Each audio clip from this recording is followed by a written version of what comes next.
그 배아 냉동, 동결배아라고 하더라고요. 이 수술을 제가 2-3주 전에 진행을 했어요. 아니 10년 다 되는 시간 동안 딩크족으로 살아왔던 제가 왜 갑자기 아기를 얼려야겠다라는 생각을 하게 됐는지, 그리고 그 시술하는 거 아팠는지, 참을 수 있는 고통인지, 살찐다고 하던데 살 얼마나 찌는지, 돈은 얼마나 들었는지, 또 추천하는지.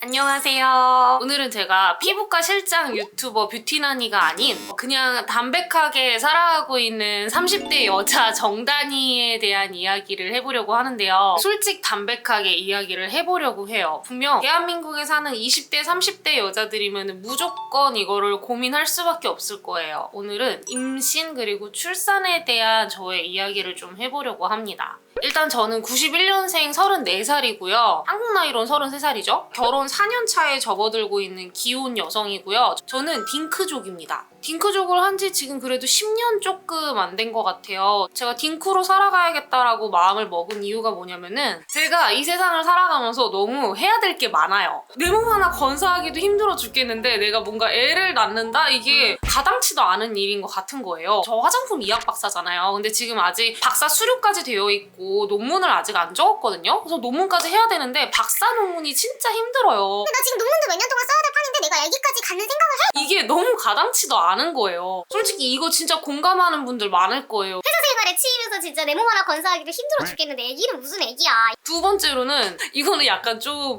뭐라고 하시는 분들도 있을 것 같은데 저는 제 몸이 상하는 게 너무 싫은 거예요. 일단 출산하게 되면은 외적으로도 변하잖아요. 저는 피부과 실장이니까 피부 먼저 얘기하면은 피부과에서 상담받으러 오시는 여성분들 보면은 아, 이 사람 출산했구나 안 했구나가 그냥 딱 보여요. 저는 눈 밑 쾌하게 꺼져 있고 탈모가 온다든지 피부에 딱 임신 때문에 생긴 김이 쫙 깔려 있다든지 완전 뭔가 모르게 똑같은 나이임에도 불구하고 출산하면은 분명 얼굴이 변해요. 아기한테 내가 갖고 있는 몇 안 되는 영양분을 막 다 줘야 되니까 착신이 쑤시고 뼈가 아리고 뱃살은 출렁출렁해지고 막 튼살 미친 듯이 생기고. 저는 진짜 제 몸을 너무 사랑하거든요. 그래서 그거를 견딜 수가 없을 것 같은 거예요. 내가 진짜 돈이 많으면 24시간 상주해 주실 수 있는 베이비시터분 모셔가지고 하면은 또 모를까. 아기를 키우면서 뭔가 내가 이렇게 사회활동을 하는 거를 할 수 있을까? 그런 생각이 들기도 하고요. 근데 임신이라는 게 이게 어쩔 수 없이 나이가 들면은 점점 가능성이 희박해지잖아요. 그래서 제가 나이 들고 정말 0.00001%라도 후회하는 마음이 생길 수도 있으니까 사람 일 어떻게 되는지 모르니까. 그래서 이번에 그 배아 냉동, 동결배아라고 하더라고요. 이 수술을 제가 2-3주 전에 진행을 했어요. 아니 10년 다 되는 시간 동안 딩크족으로 살아왔던 제가 왜 갑자기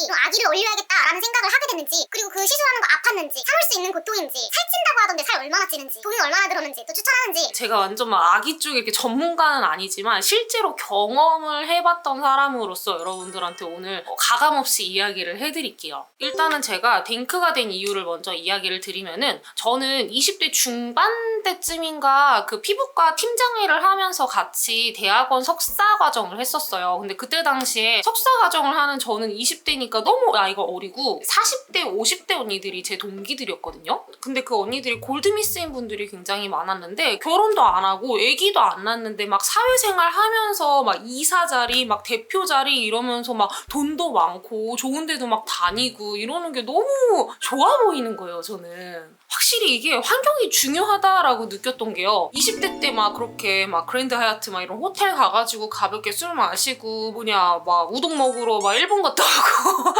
막 그렇게 막 멋있게 살아가는 이 커리어우먼 언니들을 막 보다 보니까 굳이 결혼하지 않고 애기를 갖지 않아도 되게 즐거운 라이프를 살 수 있구나. 그거를 보면서 몇 년 동안 석사 생활을 했던 게 좀 가장 큰 계기가 됐던 것 같아요. 저 자체도 애기를 그렇게 좋아하는 편도 아니고요. 그래서 저는 막 딩크로 살겠어 이러면서 막 다짐을 한 게 아니라 자연스럽게 굳이 애기가 필요한가, 결혼이 필요한가 이렇게 생각을 하면서 살아갔던 것 같고, 원래는 결혼 생각도 아예 없었어요. 근데 지금 제가 결혼을 했잖아요. 그거는 결혼하고 싶어서 한 게 아니라 이 봉주루 사람이 너무 좋아서 아, 이 사람이면은 좀 결혼할 수 있겠다라는 생각이 들어서 결심을 한 거예요. 제가 딩크적인 거를 제 주위 사람들은 다 알아요. 근데 갑자기 제가 뭐 배아 행동을 한다 그러니까 주위 사람들이 뒤집어진 거야. 뭐야? 다리 임신해? 왜? 신경에 변화가 있었어? 막 막 이러는 거예요. 딩크족인 제가 갑자기 이렇게 결심을 한 이유가 뭐냐면은 제가 오빠랑 되게 대화를 많이 하는 편인데요. 우리 대한민국 사회가 진짜 인구 고령화가 너무 심해졌잖아요. 아기는 없어지고 노인은 점점 늘어나고, 근데 우리 오빠가 저랑 6살 차이가 나거든요. 안 그래도 오빠가 6살이 나이가 더 많은데 우리가 통계학적으로 여성보다 남성이 좀 이렇게 말하면 죄송하지만 실제 통계학적으로 남성이 빨리 더 죽잖아요.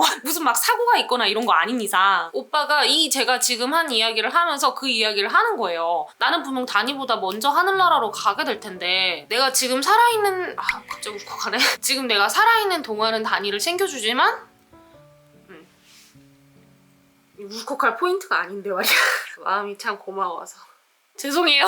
너무 갑자기 눈물이 울컥했네. 오빠가 살아있는 동안은 저를 같이 챙겨주고 함께 즐겁게 잘 살아갈 텐데 이제 오빠가 죽고 나면은 다니가 혼자 남는 게 너무 염려가 된다, 속상하다 이렇게 이야기를 하는 거예요. 근데 저는 그래요. 제가 정말 사랑하는 사람이랑 결혼을 했고 저는 제가 조금 힘들더라도 제가 사랑하는 사람이 정말 행복했으면 좋겠고, 그리고 무엇보다 사랑하는 사람이 싫어하는 혹은 사랑하는 사람이 속상해할 행동을 하지 않는 게 저의 원칙이에요. 근데 오빠가 그렇게 속상해하는 모습을 보니까 내가 사랑하는 사람이 속상해하는 거를 볼 수 없다라는 생각이 들더라고요. 근데 지금 당장 아기를 갖는 거는 제가 자신이 없고 그래서 동결배아를 생각을 했던 거죠. 근데 저는 크리스찬이거든요. 크리스찬이 아닌 분들한테 좀 죄송하지만 이게 진짜 하나님의 계시인가 하고 생각을 했던 게, 그러고 나서 제가 몇 주 뒤에 미팅을 하게 됐는데 그 미팅에 나온 지인분이 저랑 동갑인데 동결배아를 했다는 거예요. 대부분 제 나이대 여성분들이 그럴 거예요. 저랑 비슷한 생각 갖고 있을 거예요. 지금 당장 아기를 갖고 싶지는 않은데 나중에 아기를 갖고 싶을 수도 있으니까 지금 이 어렸을 때의 싱싱한 난자를 얼려놔야겠다. 근데 이게 좀 약간 무섭기도 하고 막연하기는 한데 주위에 지인분이 했다고 하면은 좀 할 수 있을 것 같은 그런 마음 생기지 않아요? 전 좀 그랬거든요. 이 사람도 했는데 내가 못할 게 뭐야?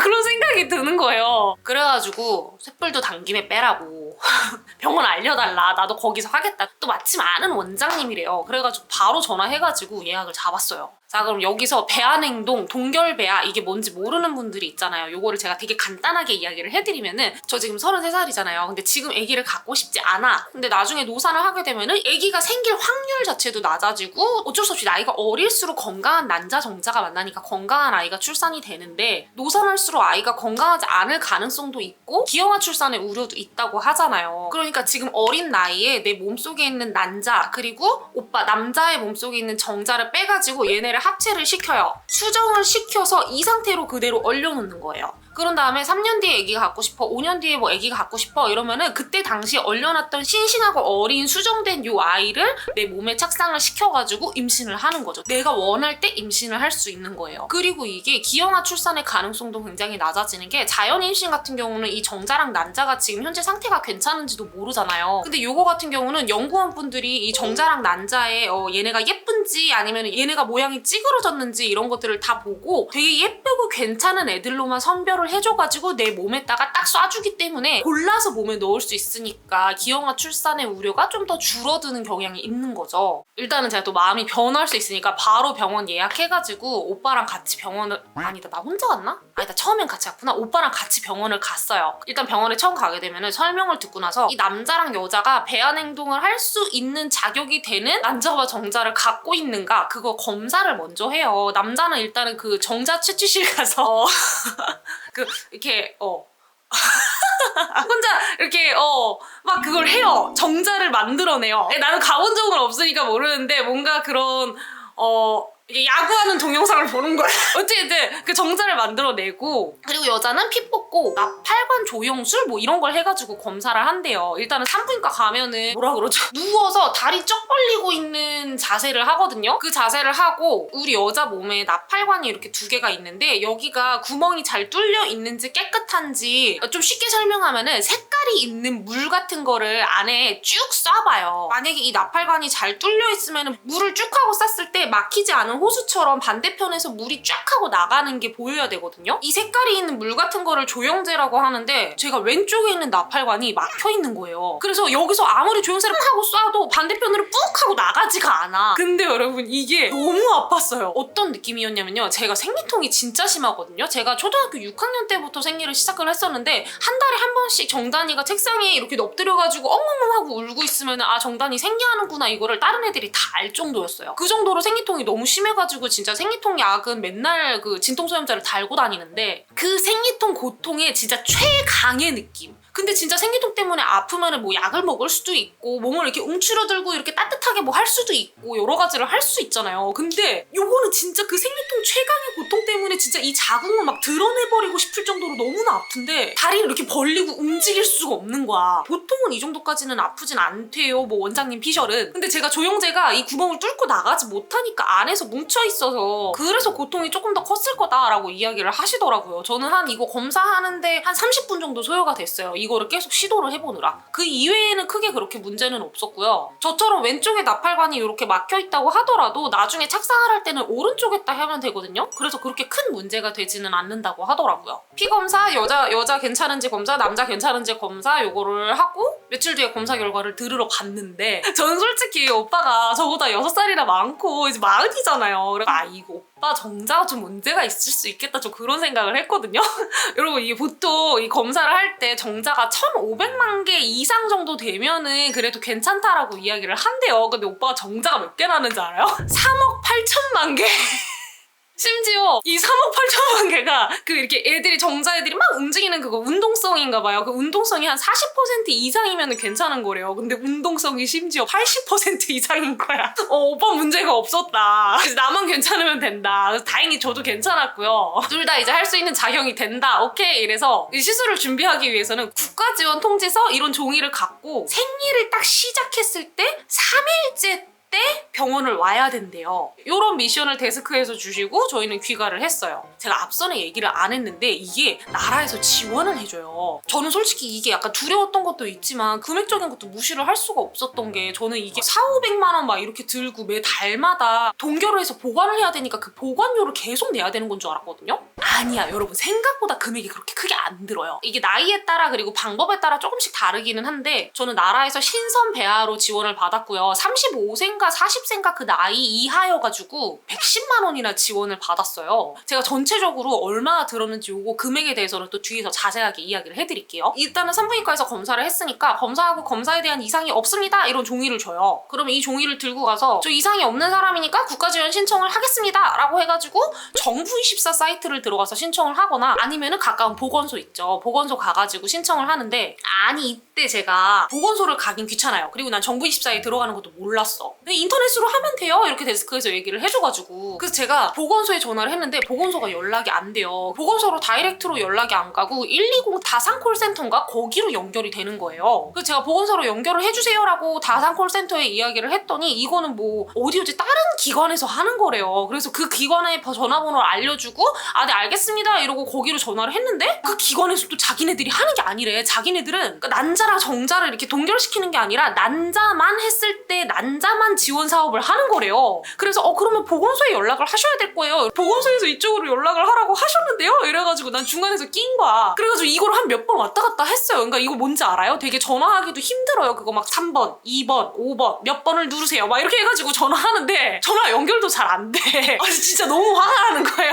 그래서 어찌저찌 해가지고 결국은 보건소에서 하는 게 맞아요. 그래서 저는 바빠가지고 보건소 가지 못하고 정부24 사이트에 들어가서 난임부부 시술 지원 신청인가? 요거를 눌러야 된대요. 그거를 신청하면은 뭐 동결배야, 신선배야, 뭐 이렇게 3개 중에 뭐 선택을 할 수 있는 란이 나오거든요. 아기를 얼리니까 난 당연히 동결배야겠지라고 해서 동결배야를 신청을 했는데 알고 보니까 동결배야가 아니라 신선배야로 신청을 해야 된다는 거예요. 근데 생각해보니까 그 데스크에서 신선배야로 신청을 하라고 나한테 이야기를 한 것 같아. 내가 까먹은 거예요. 그래가지고 다시 또 이거 다 없고 다시 또 신청하고 그러니까 저는 이게 너무 복잡해가지고 좀 골치가 아팠어요. 그래서 제가 이거를 여러분들은 저처럼 이런 길을 겪지 않게 제가 정리를 좀 해드리자면은 일단 첫 번째 정부24에 들어간다. 두 번째 검색창에다가 난임 부부 시술 지원 신청 이거를 친다. 세 번째 선택하는 난이 나오면 거기서 동결배아가 아니라 신선배아를 신청을 해야 된다. 요렇게 해서 하시고 만약에 나는 복잡해서 못 해먹겠다 라고 하면은 그냥 차라리 근처 보건소를 가세요. 공무원분들께서 알아서 해주실 겁니다. 요렇게 해서 110만 원을 지원을 받을 건데 이 110만 원이 한 번에 110 이러고 지원을 하는 게 아니라 이제 매번 병원에서 결제 금액이 나올 때마다 90%만 지원이 되고 10%는 제가 매번 내야 된대요. 예를 들어가지고 내가 10,000원이 나왔어. 그러면은 9,000원은 그 110만 원에서 차감이 돼서 지원이 되고 1,000원은 제가 내야 되는 거예요. 그래서 내가 어찌어찌 해가지고 정부 24에서 국가지원 통지서 요거를 받았어. 그리고 나는 생리가 시작한 거야. 3일째가 됐어. 그래서 병원에 예약을 하고 갔습니다. 자, 그러면은 지금부터 이제 본격적인 배아 냉동을 위한 작업이 들어가는데요. 이거를 좀 간단하게 제가 이야기를 해드리면은 저도 잘은 모르지만 일단은 여자 몸에서는 한 달에 한 번 난자를 하나씩 만들어내요. 근데 이거 하나 만들어가지고 어느 세월에 그걸 얼리고 있어요. 그래서 과배란 주사라는 걸 맞아요. 그러니까 말 그대로 과배란. 우리 여자들 배란기라고 하잖아요. 그 난포에서 이렇게 난자 만들어서 하는 거를 그거를 여러 개 할 수 있는 주사를 맞는 거예요. 근데 이게 여자마다 호르몬이 분비가 되는 것들이 다르다 보니까 이 호르몬의 수치에 따라서 주사를 좀 조절을 한다고 하더라고요. 이 주사가 그 인슐린 주사 같이 굉장히 얇은 주사고 한 1cm 정도 되는 주사인데 이 주사 직접 놓으셔야 되는 거거든요. 이게 제가 실제로 썼던 주사 바늘이에요. 우리 몸에 난포가 있고 그 난포가 터지면서 이제 난자가 나오게 되는데 이 주사를 매번 같은 시간에 원장님이 정해준 용량으로 내 배에다가 내가 직접 맞는 거예요.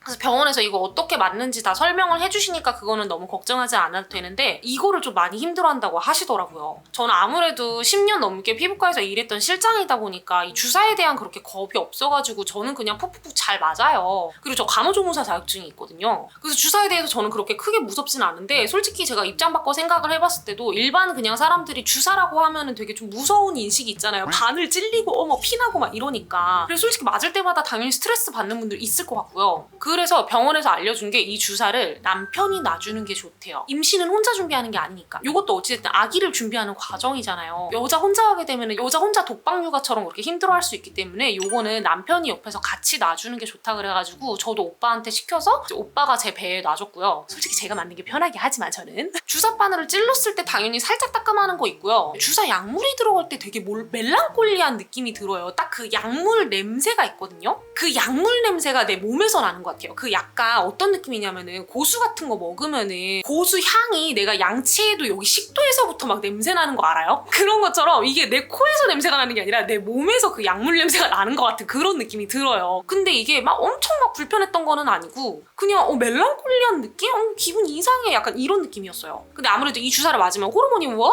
막 이러잖아요. 그래서 이거에 대한 주의사항이 살이 찔 수 있고 두통이 생기거나 미식거림이 있거나 울렁거림이 있거나 이럴 수 있대요. 이게 너무 심할 경우에는 병원에 와서 이제 진료를 보고 이거를 중단할 수도 있고 저 같은 경우는 어땠냐면 맞자마자 살짝 울렁이기는 했어요. 그리고 조금 어지러운 정도? 그리고 살은 생각보다 별로 찌지는 않았고요. 솔직히 저는 이 부분이 제일 우려가 돼가지고 동결을 못했던 건데 막 보니까 10kg 찌고 막 이런 분들이 있대요. 호르몬 때문에. 제가 얼굴엔 별로 살이 없는데 몸에는 살이 진짜 많거든요. 그래가지고 제가 나중에 영상을 또 찍겠지만 저는 전신 지방 흡입을 했답니다. 살찌는 걸 극도로 싫어해요. 저는 다행히 그렇게 막 살이 찌지는 않아가지고 살찌는 것 때문에 염려가 되시는 분들은 그래도 하셔도 될 것 같고요. 그래서 저는 아침 7시마다 이제 오빠가 제 배에 이 주사를 놔주고 병원에서 4일 동안 맞고 와라 이러셔가지고 4일 동안 맞고 병원에 갔어요. 그래서 다시 이렇게 다리 드는 그 자세를 하고 이제 초음파로 난포가 몇 개가 생겼나 하고 이렇게 후비적후비적 보는데 개수가 일단은 많이 생긴 거예요. 근데 이게 개수가 많을수록 얘네가 성장하는 속도가 느리대요. 오른쪽 왼쪽 해가지고 10개, 7개 생겨가지고 개수는 조금 많은 편.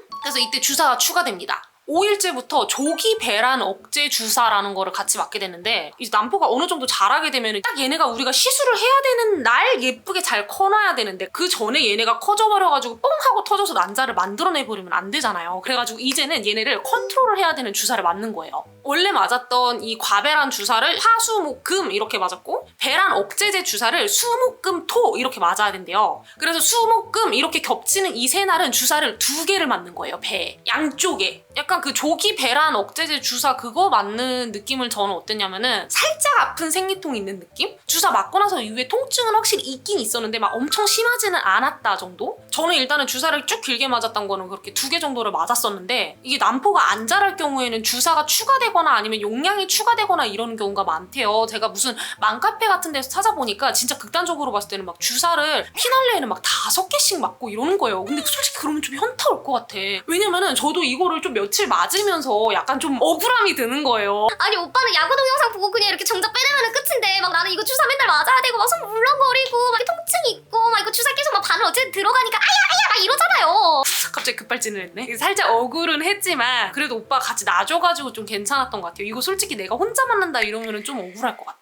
이거 주사를 열심히 며칠 동안 또 맞고 이제 마지막 초음파를 보는 날이 왔어요. 이때 또 다시 마지막으로 피 검사를 하고 난포가 잘 크기는 했는데 생각보다 그렇게 성숙하게 잘 자라지는 못한 거예요. 그래가지고 이때 당시가 토요일날 마지막 검사를 했었는데 원래는 월요일날 시술을 하는 걸 예상을 했었는데 생각보다 얘네들이 못 자라가지고 화요일날 시술을 하기로 결정을 했고요. 양쪽 해가지고 7개, 8개 이 정도 자라고 있다고 하더라고요. 이 배에 맞던 주사들은 이제 수술을 하기 2일 전까지 일요일까지 주사를 맞는 거고 주사를 마지막에 맞는 날에는 여기 이 2개의 주사에다가 주사가 1개 더 추가가 됩니다. 전 아침 7시에 이 2개 주사를 맞았으니까 아침에 맞고 저녁 9시에 이제 마지막으로 배란 주사라는 거를 맞게 돼요. 이제 이 수술을 하기 전에 피날레로 난자가 성숙해질 수 있는 주사를 딱 맞아주는 거예요. 그러고 나서 이제 화요일이 돼서 드디어 시술 디데이.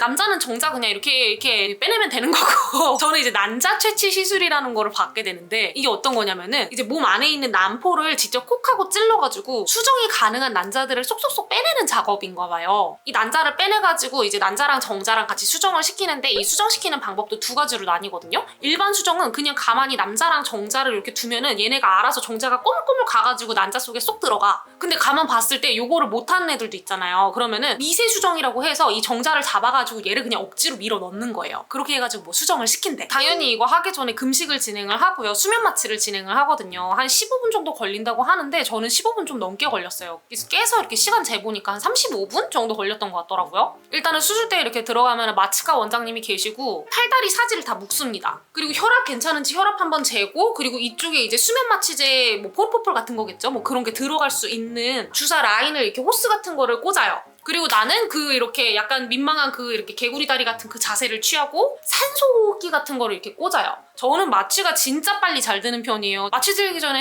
9, 8, 7 이렇게 숫자 세거든요. 근데 그거 다 세기도 전에 저는 그냥 바로 잠들어요. 주사약을 들어갈 때 약간 뻐근한 느낌이 들어오긴 했지만 저는 바로 잠들었어요. 35분 뒤에 저는 수술대에서 눈을 깼고요. 이제 회복실로 자리를 이동을 하는데 일어날 때 내 속에서 뭔가 와르르 쏟아지는 느낌이 드는 거예요. 이게 실제로 휴지로 이렇게 닦아보니까 그 여러분 빨간 약 아시죠? 코비돈이라고 하는데 그거 닦아보니까 왠지 그거인 것 같더라고요. 물어보지는 못했어요. 자, 여기서 진짜 궁금해 하실 거예요. 아팠는지. 일단 어느 정도 하면은 수술 직후에는 한 생리통 정도의 증상이 있었어요. 좀 통증이 있었는데 누워서 좀 회복을 하거든요. 2-3시간 정도 회복을 하고 간대요. 근데 누워있으니까 좀 괜찮았고 약간 이렇게 누워서 10분 정도 지나니까 우리 술 먹었을 때 약간 내 적정량보다 살짝 많이 먹어서 속 살짝 울렁거리고 좀 두통이 있고 그런 느낌 뭔지 알죠? 술 살짝 내 기준치 넘게 먹었을 때. 근데 참을만하다. 아니 그리고 이거는 약간 저만 그랬던 것 같긴 한데 여기 입술 안쪽에 여기가 완전 부르 터 있는 거예요. 부어 있는 거예요. 아마 제가 뭔가 수면 마취 하면서 아프니까 잇몸을 엄청 깨물었었나 봐요. 이렇게 저는 한 몇 시간 정도 있다가 이제 회복을 해서 귀가를 했고요. 병원에 있는 시간 외에 통증이 너무 심할 경우에는 병원에 다시 와야 된대요. 이게 배란이 좀 많이 됐던 사람들 같은 경우는 안에 복수가 차는 경우가 있다고 하더라고요. 만약에 병원이 안 열려 있는 시간에 그렇게 너무 통증이 심할 경우에는 응급실이라도 가서 이렇게 복수를 빼야 된다고 하더라고요. 근데 저는 그 정도까지는 아니어가지고 병원을 따로 가지는 않았고요. 그 수술한 당일 저녁에는 그러니까 생리통같이 이 사타구니 안쪽이 뻐근해가지고 아랫배가 뜯길 것 같은 그런 느낌이 있거든요. 그래가지고 솔직히 이건 좀 불편했어요. 힘들었어요. 그러니까 이게 저는 생리통이 너무 아프면 바로 진통소염제 먹어가지고 가라앉히는데 되게 기분 나쁘게 계속 콕콕콕콕 찌르게 아파가지고 그날 저녁에 잠을 아예 못 잔 건 아닌데 되게 기분 나쁘게 잠든 거 있죠. 아침에 일어났을 때 찝찝한 그런 잠. 그렇게 잤고요. 입술을 엄청 물었더니 입술 안에가 완전 부어 올랐더라고. 이거는 제 탓인 것 같아요. 부작용 뭐 이런 건 아닌 거고. 그리고 여러분 나 이거를 꼭 얘기하고 싶은 게 일주일 동안 무기력이 너무 심했어요.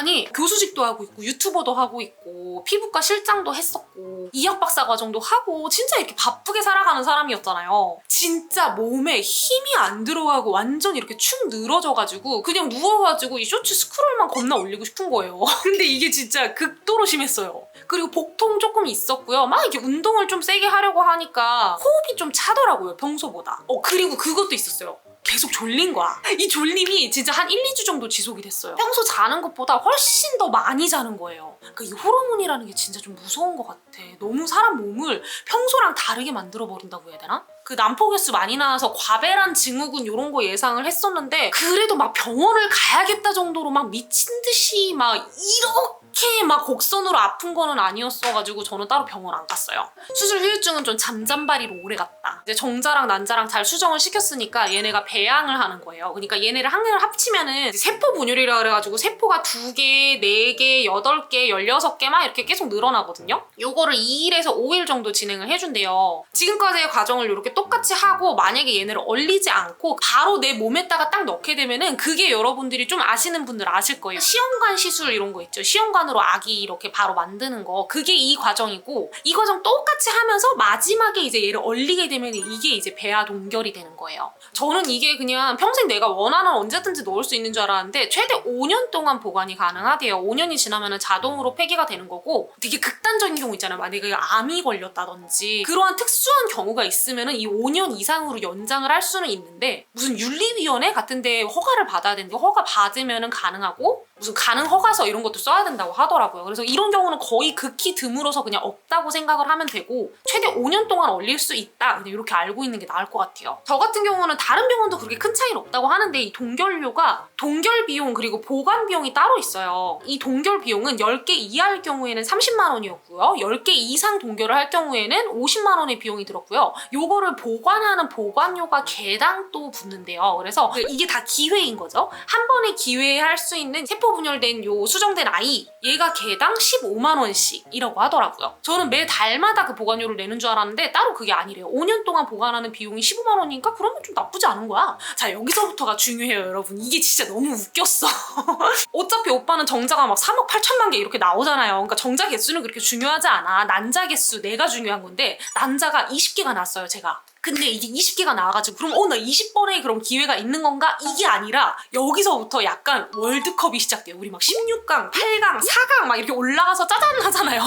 여기서부터 난자 월드컵이 시작이 됩니다. 일단은 20개의 난자가 나왔는데 얘네가 정자랑 같이 이렇게 수정이 되는 애가 16개만 가능한 거예요. 그리고 이 16개를 이제 세포 분열을 시키고 어쩌고 저쩌고 하잖아요. 근데 여기서 얼릴 수 있는 애들이 또 추려져요. 그래서 제가 마지막으로 원장님이랑 봤을 때 원장님이 이거는 하루 이틀 정도만 더 배양을 시키고 한 12개 정도 얼릴 수 있을 것 같다라고 예상을 하셨거든요. 제가 세포 분열 그 영상을 같이 올려줄 건데 얘네들이 등급이 나뉜대요. 1, 2, 3, 4등급으로 나뉘는데 4등급은 거의 그냥 쓸지 못하는 거고 등급이 낮을수록 나중에 여자의 몸에 이렇게 착상을 할 수 있는 확률이 좀 줄어든대요. 그래서 1등급이 가장 좋은 거고 각자 등급 중에서도 상하로 얘네가 또 나뉜대요. 근데 마지막으로 원장님 봤을 때 그때 당시에는 되게 얘네 모양이 예뻤어요. 정자랑 난자가 잘 만나가지고 세포 분열을 잘하고 있는 상황이었어. 불순 입자가 없고 되게 예쁜 배아들이었대요. 그렇게 하고 이제 동결하는 당일이 됐는데 급하게 원장님한테 직접 전화가 온 거예요. 원래는 그렇게 원장님이 전화 안 하거든요. 그냥 데스크에서 전화를 하지. 근데 아예 원장님이 다이렉트로 연락이 와서 마지막이 진짜 충격이었어. 원장님이랑 봤을 때 그때 당시에는 애들이 되게 예뻐가지고 한 12개 정도 올릴 수 있고 그 12개 중에도 저는 막 그렇게 많이는 올리고 싶지 않아요 이래가지고 1등급 애들로만 골라서 한 6개, 8개만 올리자였거든요. 근데 얘네가 마지막 날에 피날레 때 애들이 못생겨지기 시작하는 거예요. 그래서 결론적으로 1등급이 없어. 최종적으로 제가 얼릴 수 있는 애들이 2등급이 6개 그리고 3등급이 2개 이렇게 나왔다는 거예요. 이럴 수가. 내가 20개의 난자를 뽑았는데 그 중에서 내가 얼릴 수 있는 게 8개밖에 없고 심지어 1등급도 없어. 나 30대 초중반인데. 그래서 혹시나 모르니까 저는 그냥 3등급까지 그냥 다 얼리기로 해가지고 세포 분열된 이 배아 이식을 총 8개를 진행을 했고요. 이 8개를 얼리기까지 저는 병원에 한 6번 정도 내원을 했던 것 같고 이거 전체 총 금액이 235만